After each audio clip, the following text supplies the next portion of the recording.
Assalamualaikum warahmatullahi wabarakatuh. Perkenalkan, kami dari kelompok 9 yang beranggotakan saya sendiri, Muhammad Rafliansyah, lalu ada juga Atif Nurabdillah, dan juga ada Amar Triyadi.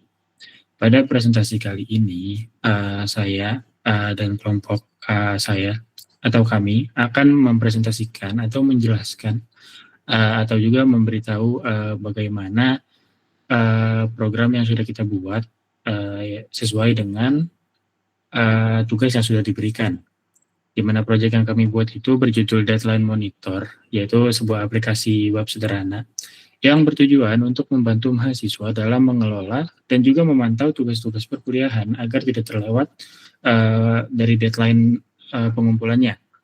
Jadi gambaran singkat buat proyeknya ini, proyek ini tuh dibagi sesuai dengan perannya yang ada di proposal, di mana bagian tampilan atau UI UX-nya dikerjakan oleh Amar, lalu implementasi front end, yaitu HTML, CSS, JavaScript-nya saya yang buat, dan ada bagian database-nya itu dikerjakan oleh Atif Nurabdillah. Jadi pada kesempatan kali ini saya akan lebih fokus menjelaskan, saya sendiri akan menjelaskan bagian register dan juga login, di mana nanti bagian inti dari programnya atau bagian inti dari aplikasinya itu akan dijelaskan oleh Amar, dan database-nya akan dijelaskan oleh Atif. Lalu yang pertama, di sini ada bagian atau tampilan dari register, di mana registernya ini berfungsi untuk kita ngebuat akunnya dulu dari awal, biar nanti kita bisa nyesuaiin tugas yang udah kita buat sesuai sama intinya tugas yang kita punya lah, di mana dari nama mata kuliahnya, dari tugasnya apa, waktunya kapan, udah dikerjain atau belum, itu nanti bisa dibuat sesuai dengan kemauan kita, dan maka itu kita harus buat akunnya dulu biar biar nggak sama-sama orang lain tuh. Di sini ada register dengan fitur buat nama lengkap, ada email juga, dan juga ada password. Ini tuh buat ngebuat akun ya, biasalah pada umumnya register. Coba di tes dulu, coba buat nama lengkapnya.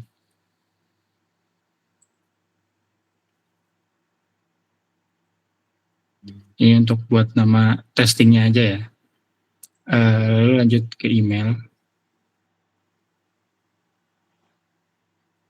dan lanjut ke password. Nah, habis itu didaftar.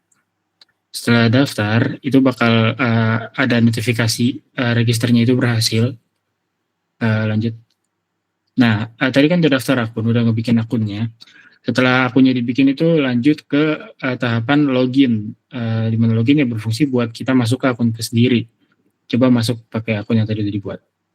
Emailnya tadi ini, lalu masukin password yang udah tadi dibuat. Lalu mulai ke login. Nah, kurang lebih proses buat register sama loginnya udah berhasil, di mana setelah melakukan register dan login, itu bakal masuk ke dashboard bagian intinya atau deadline monitor ini yang akan lanjut dijelaskan oleh Ahmad Riyadi. Oke, selanjutnya di sini ada bagian dashboard, di mana di bagian dashboard ini terdapat keterangan total tugas, terus total tugas yang selesai, terus total tugas yang dalam progres, dan juga ada status dari pengerjaan tugas. Nanti di masing-masing fitur tersebut akan tertera berapa tugas yang sudah selesai atau dalam progres, terus juga terdapat semua total tugas yang sudah kita input beserta statusnya, seperti itu. Nanti akan terlihat di fitur-fitur tersebut dan di fitur tugas terbaru. Lanjut ke bagian task. Nah, untuk di bagian task ini kita bisa menambahkan tugas.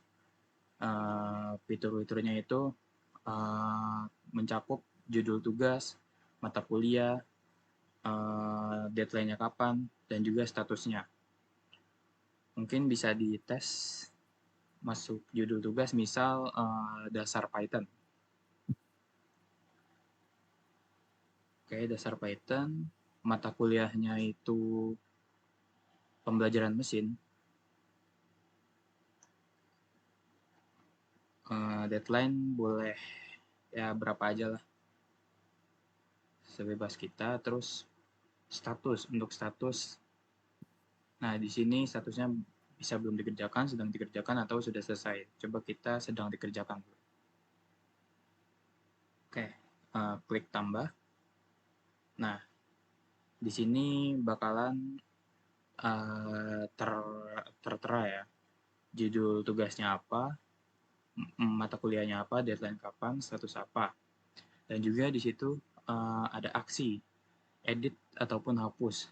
Jadi untuk fitur edit ini, ketika kita progres tugasnya udah selesai, nah bisa diedit tuh nanti di bagian statusnya sudah selesai. Nanti di dashboard akan kelihatan progres dari tugas tersebut.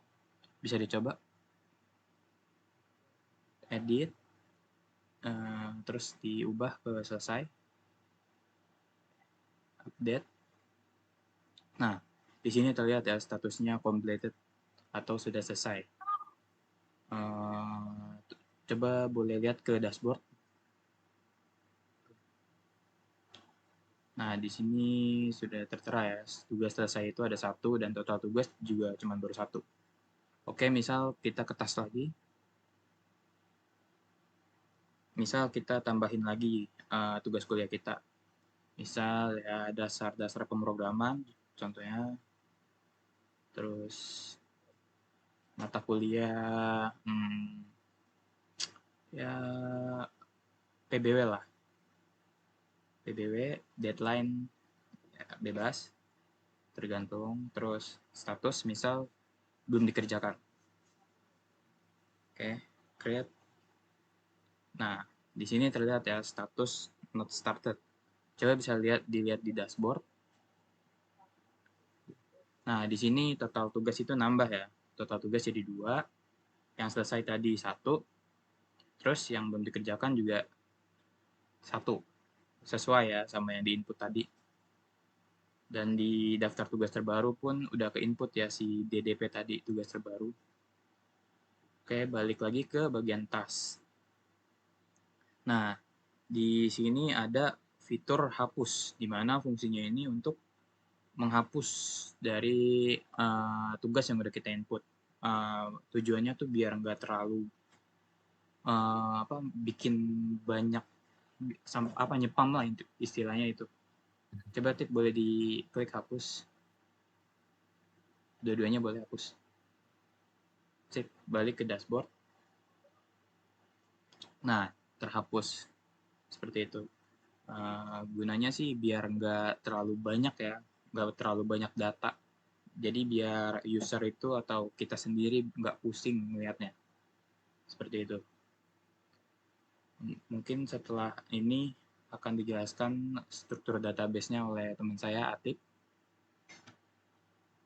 Baik, selanjutnya kita bakal bahas database dari Deadline tersebut. Nah, di Lokalo sendiri, jadi kita menamain strukturnya DB Deadline Monitor. Nah, di dalam database Deadline Monitor itu terdapat dua table. Yang satu berisi task, yang satu users. Nah, di dalam task sendiri, itu kita berisi ID user, share ID, title, course, deadline, status, created at, dan update at. Dan nanti di dalam tabel ini setelah kita mengisi tadi task, itu otomatis bakal tersimpan di table di database task ini. Nah, selanjutnya ada table user.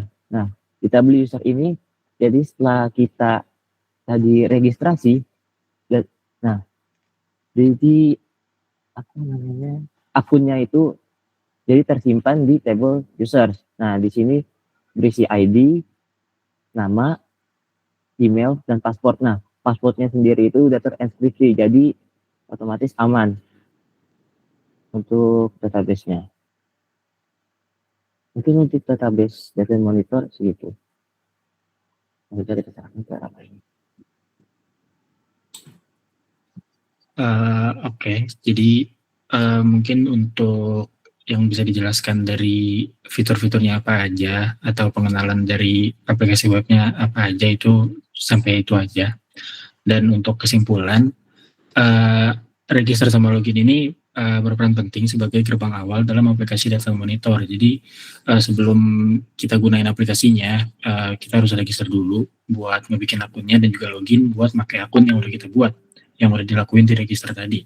Di mana fitur ini memastikan bahwa hanya pengguna yang memiliki akun yang bisa akses dan juga ngegunain fitur manajemen tugas ini, yaitu data monitor ini. Dan untuk implementasinya, front-end-nya itu dibuat menggunakan HTML dan juga CSS. Sedangkan proses autentikasinya atau penyimpanan data dirancang itu menggunakan PHP dan MySQL.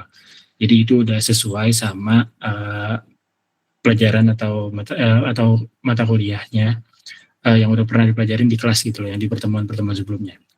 Dan untuk penutupnya, demikian saja untuk penjelasan yang bisa dapat kelompok kami sampaikan mengenai Project Data Monitor ini. Terima kasih atas perhatiannya. Kurang lebihnya mohon maaf. Wassalamualaikum warahmatullahi wabarakatuh.